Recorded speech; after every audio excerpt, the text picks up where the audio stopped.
boa tarde, sejam bem-vindos e bem-vindas, simbora, não é isso? Vamos conversar sobre arte nessa tarde de hoje. Nós estamos aqui falando do Recife, diretamente desse período invernal solar, e vamos conversar sobre realismo, naturalismo, e sobre esse mesmo período histórico que gerou uma outra manifestação, além de todas aquelas que a gente já ouviu falar.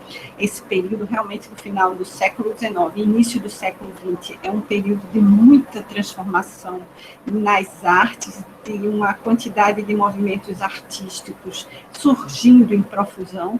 Então, a gente vai falar um pouquinho, se der tempo, sobre o concretismo russo, uma visão completamente diferente dessa arte naturalista realista, que a única coisa que tem em si mesma é a questão da construção da obra por dentro, né? Uma estruturação da obra dentro de si mesma. Então, como a gente tinha na literatura romântica, não há uma emanação que vem de fora da natureza, e o romântico é aquele contemplador, né? O realista não, ele é um examinador por natureza, ele investiga a forma, tudo aquilo que ele vai falar, seja de um pó de café, ele traz um cientificismo nessa maneira de expressar. Como a gente conversou também, se for um Flaubert, né, ele vai medir o tempo da carruagem atravessando as ruas de Paris.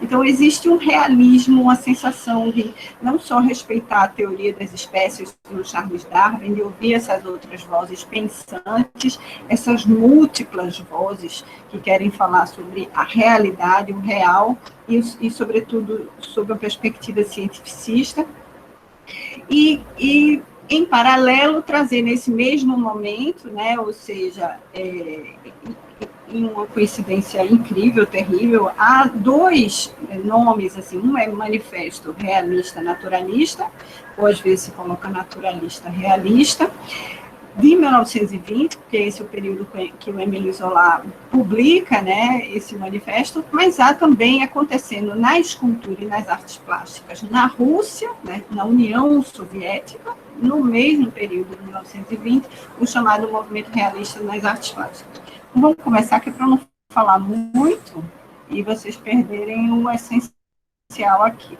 Por favor, me digam somente se vocês estão conseguindo ver as imagens, certo? Quando eu começar aqui o compartilhamento, para que a gente possa ter vocês acompanhando tudo visualmente também. Vai ser uma aula rapidinha, eu quero reforçar muito para trazer essa perspectiva do quanto essas descobertas do século XIX e século XX, né, ou seja, a gente está falando da segunda metade do século XIX e início do século XX, o quanto isso vai transformar o mundo. Não é só sair do cavalo para a locomotiva, não é só sair da pintura para a fotografia, né? Não é somente descobrir, de repente, tudo aquilo que estava delimitado por uma igreja fortemente na época medieval, né, no que a gente chama de o período renascentista, naquele momento em que as monarquias ainda estavam detentoras do poder, o quanto isso vai gerar de novas perspectivas com essa ascensão da burguesia, né, o que a gente conhece como Revolução Francesa, o quanto também vai acontecer com essa destituição do rei da Prússia e essa voz marxista, né, do materialismo, Karl Marx, o Friedrich Engels, todos esses revolucionários que estavam ali compondo uma divisão do poder, né? Então, por favor, me informem somente se vocês conseguem ver essa transparência que eu preparei aqui. Dá para ver, sim. Dá para ver, gente. Se puder abrir o microfone, porque eu não consigo ver. Nossa, maravilha. Então, vamos embora. Então, a gente está falando desse que é o Manifesto Realista Naturalista, certo? E que tem esse personagem bem importante, que é o Émile Zola. Eu acho que da outra vez eu mostrei para vocês os livros do Émile Zola, né? O Germinal, por exemplo. Eu pedi para que vocês dessem uma olhada em autores que fizeram romances que são considerados desse movimento realista na literatura brasileira, como, por exemplo, Os Sertões de Euclides da Cunha, um jornalista que foi cobrir a Guerra de Canudos, né? E que muita gente escreveu, olha, tão fielmente, assim, a sensibilidade que ele teve de não condenar o nordestino, de não chamar já o povo de fanático, de estar seguindo cegamente um líder espiritual, digamos assim, mas de entender a complexidade e o isolamento daquele povo, politicamente, economicamente, socialmente, ou seja, o quanto esse romance, ele marca uma época de uma sensibilidade dessa voz, outra que não é a voz do poder, né? Que é a voz do jornalista, que é a voz da imprensa, esse quarto poder que estava ali se estruturando no Brasil, né? Que a gente sente falta hoje do quanto é difícil viver com 3 pilares, né, minha gente? Vai sempre pender uma construção desse jeito. Vocês que são de escola técnica sabem melhor. Então, o Émile Zola é essa figura importante, que ele vai dar voz de maneira protagonista a esse movimento, mas são várias vozes, né, que já vinham experimentando. Tem autores que aumentam em muito o número de candidatos a esse perfil de autor realista, naturalista, né? Debate isso, por exemplo, a gente fala muito, no terceiro ano eles estão vendo agora pré-modernismo, vai ser essa aula. E aí, por exemplo, me perguntaram como é que eu encaixaria um Lima Barreto, ou, enfim, quem foi o outro autor que eu falei, olha, eu preferia vinculá-lo a uma corrente mais do realismo e não pensar ele como um pré-modernista ou um modernista somente, né? Porque esse movimento ele é muito forte. Ele vai concorrer, lógico, com outros movimentos, como a gente vai ver, não só o modernismo, como também o concretismo, que tem suas características, mas aqui dentro o que está se passando é, de fato, a veia principal, a estrutura principal desse romance realista é esse apego, essa preciosidade, assim, esse preciosismo, né, ao que a gente conheceu como um positivismo, e o pensamento que quer calcular, que quer ser cientificista, né? Então, o Zola vai ter uma atuação política, o Germinal é esse romance marcante, ele é considerado, assim, o clássico do realismo, né? Ele tem essa feitura, essa imagem inicial já de um rapaz procurando emprego numa mina, né? E isso era muito representativo dessa época, as empresas de trem, né, a fabricação as fábricas de funilaria, né, que vocês, claro, herdam isso nessa realidade industrial, mas era aquele momento em que os cenários não eram mais campos elíseos, né? Não era mais aquele dilema do jovem Werther e os seus sofrimentos humanistas, né, românticos, que estavam discutindo a vida, mas estavam discutindo a vida sob uma perspectiva agora de realidade social, por conta dessas transformações e dessa coisa que desabou, que foi do reino da Prússia a ascensão da burguesia os reis decapitados da França, né? Então, o Émile Zola é esse exponencial, o romance dele, Germinal, é um dos mais importantes, e eu trouxe aqui um outro que é o J'accuse, porque ele vai trazer também uma outra perspectiva, que é não só retratar a realidade, como colocar essa voz como uma voz de manifestação política. Ele vai acusar o rei de ter sido antissemitista, né? Ele ter feito de forma apressada o julgamento do Alfred Dreyfus, que é um oficial do exército francês, que foi acusado em 1894 de traição, e que o Zola depois faz um romance que demora nessa elaboração, né? A gente está vendo aí a data do romance é um pouco posterior a esse período da condenação do Alfred Dreyfus, mas é uma acusação direta ao rei. Então, é isso que é interessante nesse período, né? A gente tem uma possibilidade de uma voz não se subjugar, não se submeter à voz soberana, nem do rei, nem das elites, né, dominantes, como no caso da abolição da escravatura, a gente teve a Revolução Praeira, né, a gente experimentou essa Revolução Pernambucana, ela é extremamente motivada por essas vozes, né? Então, só para trazer mais esse retrato. E quem é o nosso grande representante? Se lá na França é o Émile Zola, mundialmente ele é representativo pelo fato de escrever o manifesto, para a gente é o Machado de Assis, né? Eu botei ali do lado a imagem do Antônio Cândido, porque, como eu não sou pesquisadora da obra de Machado de Assis, eu preciso dar um suporte teórico para a minha análise. Então, ninguém melhor do que Antônio Cândido para poder pautar essa análise. E a análise que ele faz é bastante interessante, porque tem a ver exatamente com esse dilema que o homem vivia na época. O quanto Machado de Assis sofreu para ser esse autor perfeito que a gente elogia até hoje pelo seu grau de criticidade, pela sua amargura, pela sua ironia, pela sua capacidade fina de estar ali conciliando forças inconciliáveis, né? No traço literário. Então, o Antônio Cândido vai trazer uma perspectiva que eu acho bastante interessante, que é dizer assim, a gente não tem ideia de como a gente é terrível com esses autores, né? Porque o que é que a gente... na hora que a gente escolhe esses heróis, na hora que a gente elege esses heróis da literatura, como um Dostoiévski, ele vai citar Flaubert, ele coloca Machado de Assis nesse mesmo universo, a gente não faz ideia do que foi que construiu esse traço literário na obra desses autores.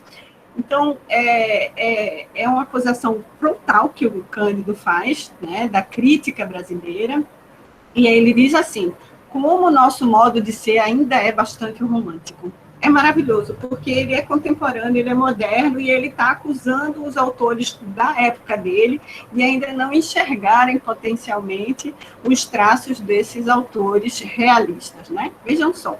Então, ele diz, vocês não compreendem o que foi que Machado de Assis viveu para poder se tornar essa voz, né? Ele escreveu, por exemplo, minha gente, só para vocês entenderem, ele foi criticado na época ainda por não ter feito nenhum romance indigenista, como o José de Alencar, por exemplo, né?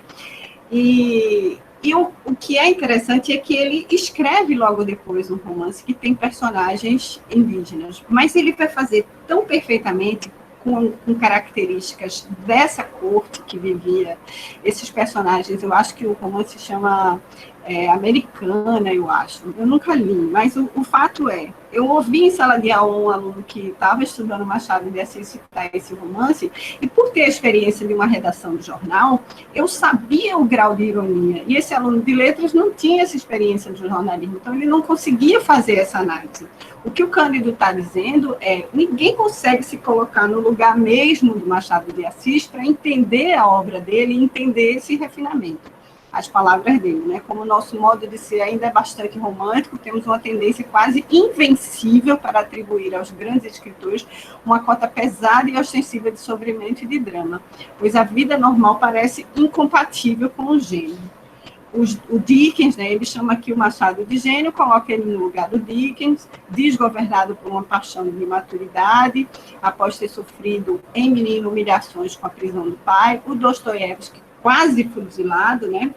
A pena do Dostoiévski é comutada na última hora, quando ele está no paredão e ele é condenado a trabalhos forçados, né?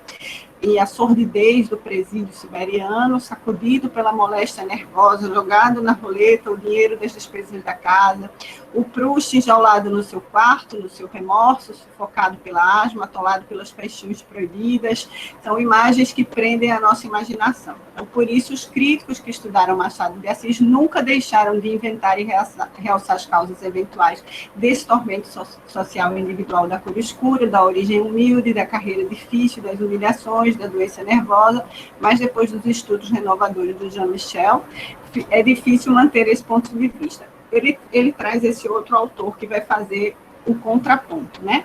Então, com os afetos, seus sentimentos não parecem ter excedido aos de toda a gente, né? Nem da sua vida particularmente árdua, de mestiço de origem humilde, que foram alguns homens representativos do nosso império liberal. Ele dá essas forças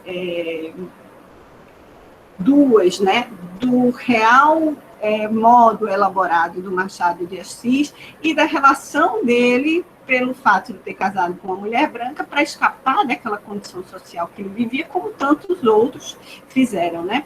Então, é interessante essa análise dele, porque ele traz essa crítica à impossibilidade de quem é contemporâneo entender todas as nuances da situação do artista naquela época, e, ao mesmo tempo, dá essa condição de equilíbrio, né, à obra do Machado de Assis, quando se trata da ironia, porque é isso que a gente tem dificuldade de entender hoje como contemporâneo, mas não há possibilidade de uma construção de uma obra literária sem o grau da ironia e a gente não parecer tolo, pueril, burro. Então é preciso ter mesmo uma construção nesse sentido.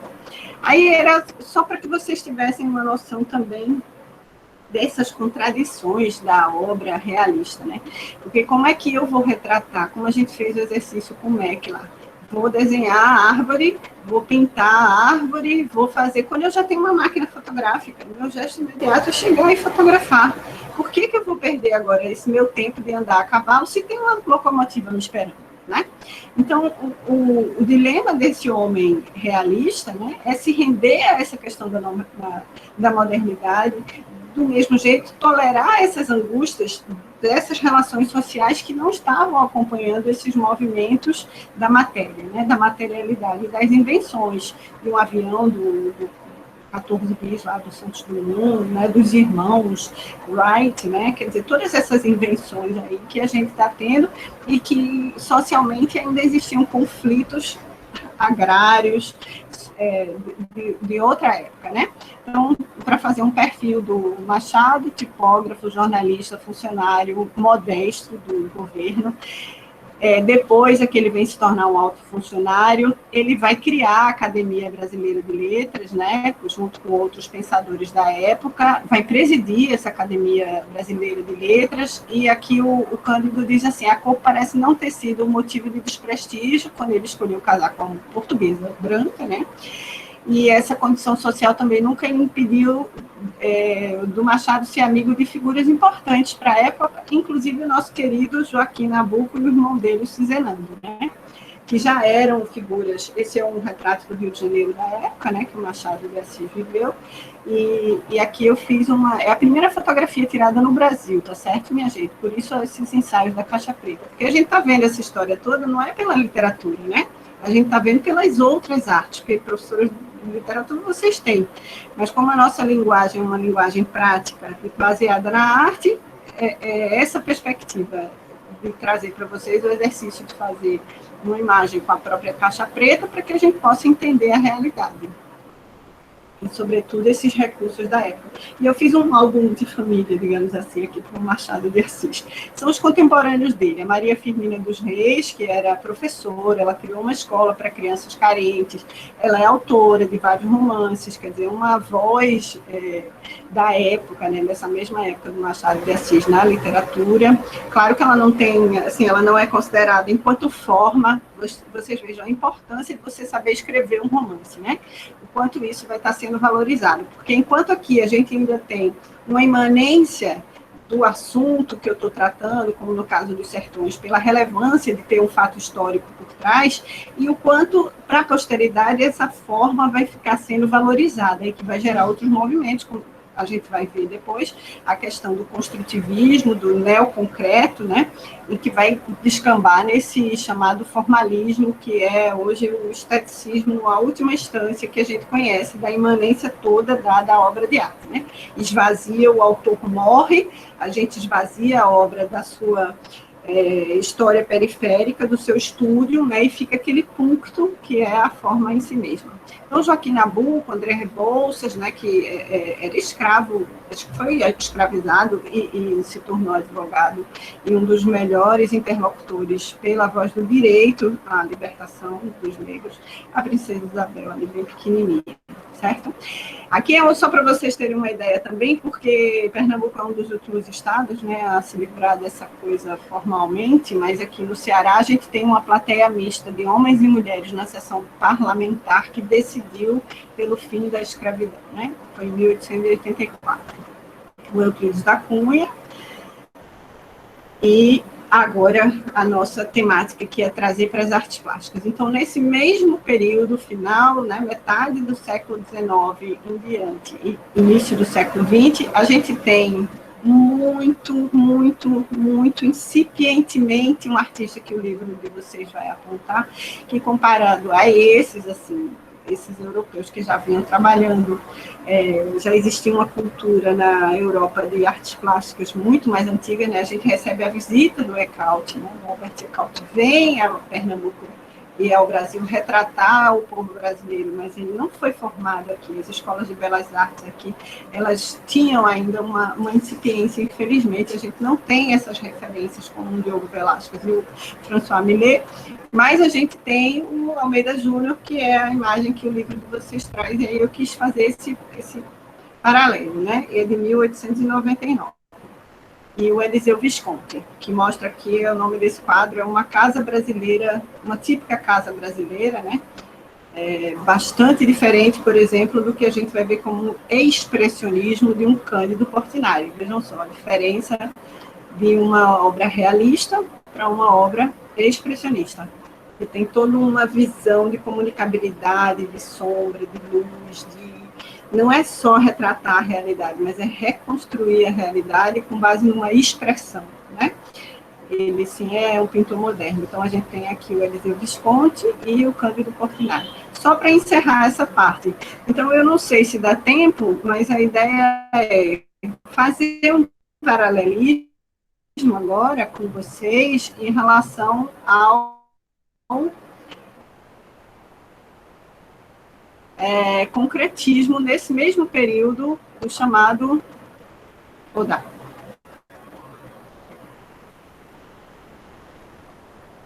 O que vocês acham? Bom, eu queria só... Então, a gente faz en passant esse paralelo para vocês verem ao mesmo período, 1885, como é que as artes plásticas vão estar sendo construídas nesse cenário soviético. Esse Vladimir Tagrin, ele nasce em Moscou, ele é filho de um engenheiro, ele perdeu a mãe 2 anos depois de ter nascido, ele vai ser criado por uma outra mulher, né? O pai vai casar uma segunda vez, e o pai era formado pelo Instituto Tecnológico de São Petersburgo e era empregado da ferrovia de Moscou a Brest, né, em Moscou.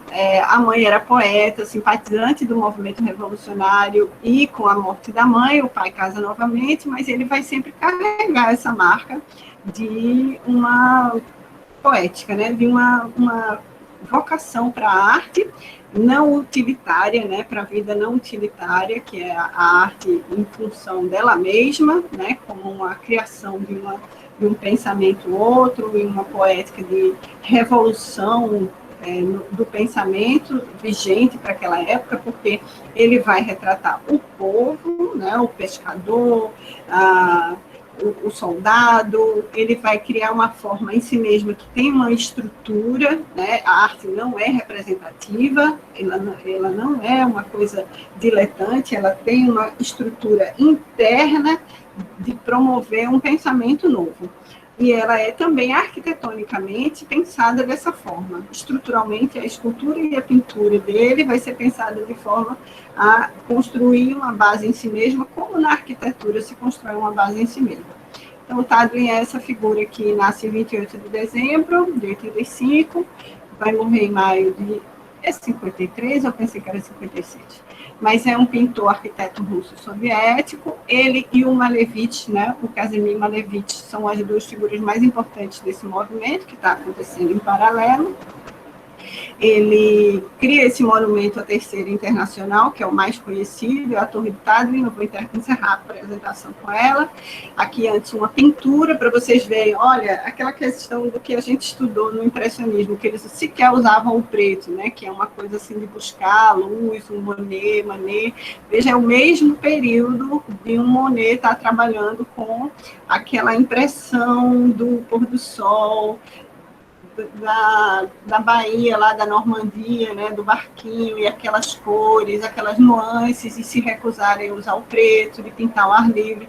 O Tadlin faz isso, né, coloca essa floresta aí de forma geométrica, com o preto, com essa enfim, é isso, essa concretude, né? Então, é isso que vai gerar essa ideia de um concretismo que vai influenciar, sobretudo, os artistas brasileiros, porque é uma imigração muito forte nesse período. Então, eu citaria hoje Paulo Guedes, que eu quero muito trazer para vocês que já tiveram uma ideia do que é a importância da xilogravura, da litogravura. Então, o Guedes é bem importante para as artes. Aí o peixeiro, essa característica que eu já falei, né? Isso é absolutamente familiar para mim. Assim, eu vejo bastante o quanto essa arte brasileira concretista flerta com o pensamento, né? E o padre nessa condição de que a escultura é uma construção em si mesma, não uma representação. E aqui é a obra de arte dele que é mais famosa, que sai do museu e vai para a praça como símbolo dessa construção de um operário, né? Um filho do operário, filho do trabalhador, do engenheiro, e que vai ser também poeta dessa mesma revolução, né? Filho de uma mãe engajada, e que vai construir esse seu discurso pela forma e pela utilização da forma. Ok, minha gente? Muito obrigada pela presença de vocês. Foi muita coisa.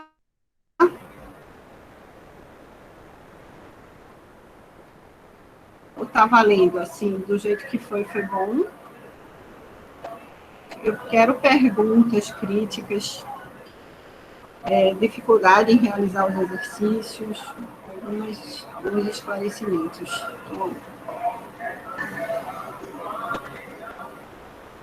Gabriel Tales, algum questionamento?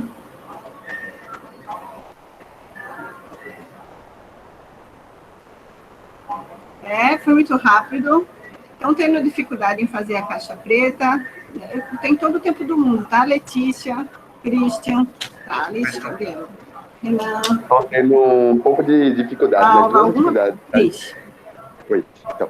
Eu estou tendo dificuldade nas duas últimas atividades que a senhora passou, que no caso foi a do seminário e a da leitura do livro. É que assim, professor, é um período que está cheio de atividades. Com isso, tipo, tá difícil de eu acabar lendo um livro que, na realidade, não faz bem ao meu gosto, porém, é algo necessário, mas, tipo, não faz muito bem ao meu gosto, que, tipo, eu acho que eu vou acabar demorando mais um pouco para fazer a leitura dele. E também o seminário, porque, tipo, são atividades necessárias, porém um pouco complexas para, tipo, como eu posso explicar? O período atual que a gente está vivendo. Porque todos os dias a gente está tendo muita atividade, e, tipo, está sendo impossível de eu conseguir integrar essas atividades no prazo que a senhora está acabando dando para a gente, no caso. Não sei se deu para entender aqui, eu vou ver no final. Claro que sim, não, claro que eu entendi. Olha, veja só, não tem como vocês falarem dessa dificuldade e eu não compreender. Eu não tenho pressa com essa disciplina, não. Assim, e também não tenho essa observação rígida do resultado que vocês estiverem apresentando. Mas é bem importante essa honestidade que você falou. É exatamente o princípio de a gente estar sendo verdadeiro um com o outro para que a gente possa continuar e avançar, né? Quando eu fico trazendo os conteúdos para vocês, é que, assim, a gente precisa cumprir essa carga horária, mas não significa que eu não tenha essa compreensão das dificuldades que vocês estão tendo. Então, façam realmente no tempo de vocês, com a honestidade de vocês. Eu sei o que, como artista e como uma pessoa que faz, quando a gente recebe essa pressão, quando a gente recebe essa informação, ela pode não vir na mesma hora. Mas o fato de eu ter plantado essa sementinha em vocês, ela vai ficar ali processando. E na hora da distensão, na hora que vocês não estiverem estudando matemática, as matérias técnicas, e que vocês não tiverem, assim, ou tiverem até terminado essa outra atividade, ela vai vir naturalmente. Eu acho que funciona assim, a gente planta e vocês vão estar com aquilo ali, lembrando. Eu tenho, inclusive, deixado as atividades sem data prevista, né? Estou corrigindo, porque às vezes eu tenho dificuldade de abrir a sala e corrigir a data. Só a data eu não consigo corrigir na atividade de vocês, mas já me liguei nisso e não estou colocando mais o prazo. A gente teve agora o horário estendido, né, para esse afastamento, então, de fato, eu só posso acompanhar pelo diálogo da gente quando vocês me mandam pelo Zap, né? Mas, assim, se preocupem em deixar um registro lá, que é para vocês terem isso, né? Quando tem, deixa um registro lá. O fato de vocês estarem experimentando é um pacto nosso, é uma sinceridade nossa, mas é também uma experiência que a gente vai levar para a vida, assim, porque às vezes tem sentimentos que vocês querem resolver e que o aprendizado desses exercícios pode ajudar, porque ele contribui com o amadurecimento de vocês em determinados conceitos, certo? No fundo, minha gente, é assim, um romance desse, ele exige da gente amadurecer em determinada experiência de vida que a gente não teve. É como diz Humberto Eco, né? Quem vive a sua vida mesma vai viver uma vida, mas quem consegue ler um romance desse ou fazer um exercício artístico desse, vai estar vivendo 5.000 outras vidas, né?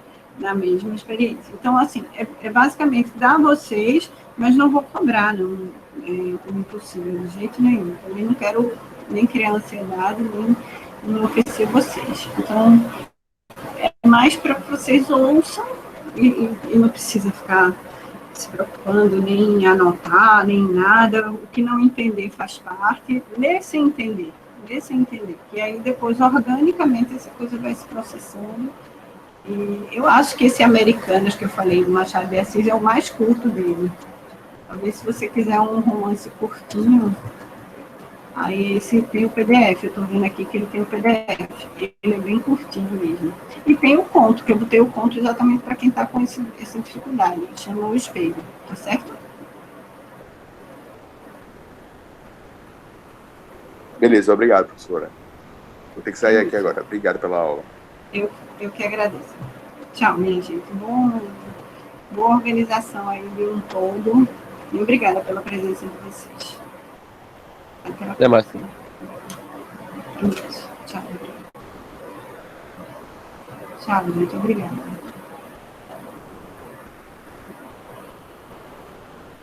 Deem um oi. Se lembrem sempre do registro. Tchau. Dá sempre um oi que é para registrar a presença de vocês. Até a próxima.